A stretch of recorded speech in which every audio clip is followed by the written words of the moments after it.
প্রত্যেকদিন সকালবেলা রান্না করি। আজকে দুপুরবেলা রান্না করব।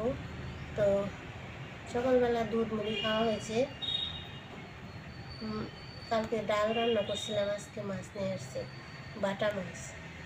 তো বাটা মাছ দিয়ে কী দিয়ে রান্না করি, আগে মাছটা ধুয়ে নিই, তারপর তোমাদেরকে দেখাবো। চলো আমার সঙ্গে থাকো আর ভিডিওটা দেখতে থাকো। ছোটো মাছ না, নোংরা বেশি থাকে না, এই জন্য ভালো করে ধুতে হয়। মাছের মধ্যে আঁশ আছে, আঁশটা ছাড়িয়ে নিতে হয়। আর প্রত্যেক দিনই খাওয়া কি বেলায় বেলায় খাইতে হয়। ডাল তরকারি একবেলার জন্য তো আর খাওয়া না, খাওয়া তো প্রত্যেক দিন খাইতে হয়। ওই ভালো মন্দ মিশা করেই খাইতে হয়। তো আজকে মাছ নিয়ে আসছে, এই যে বাটা মাছ। কপি কাটতে কাটতে একটা তোমাদের কথা বলছি। অতীতের দিনগুলো খুব ভালো ছিল। তখন মনে মনে ভাবতাম যে হয়তো বর্তমানে দিনগুলো ভালো কাটবে, কিন্তু আমার মনে সব ভুল ধারণা।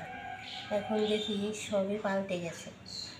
তাই আশা ছাড়িনি, এখনও সেই আশাতেই বসে থাকি যে আবার ভবিষ্যতে দিনগুলো হয়তো ভালো আসবে, ভালোভাবে দিন কাটাবো। এই আশা নিয়েই এখনকার বর্তমান দিনগুলো কাটাচ্ছি। কপিটাই বেশি হয়ে গেল, আলুটা কম। আলুটা একটু কমই খাই আমরা, আলু ভাতের মতোই তো, ওই জন্য আলুটা কম খাই। তো বলছি, যাদের সাথে থেকে আমি বড় হলাম, সেই চেনা মানুষগুলো কেমন করে যেন চোখের সামনেই বদলে গেল।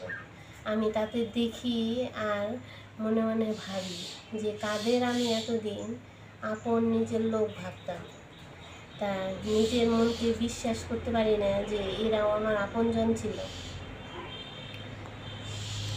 তাই তো বলছি যে সেই চেনা লোকগুলোর কাছে আমি গিয়ে দাঁড়াতেই পারি না, দাঁড়ানোর মতো পরিস্থিতি নাই, কি আর কথা বলবো। তো এখন আমি আমার মতো থাকি, নিজের মতো থাকি, দেখি তাদের ভুল কবে শুধরায়, তো সেই অপেক্ষায় থাকি। তো ভাবছি ভিডিওটা তো আর বড় করা যাবে না, বড় করলে আবার কেউ দেখতে চায় না, এর জন্য ছোটোই রাখি, 3 মিনিটের।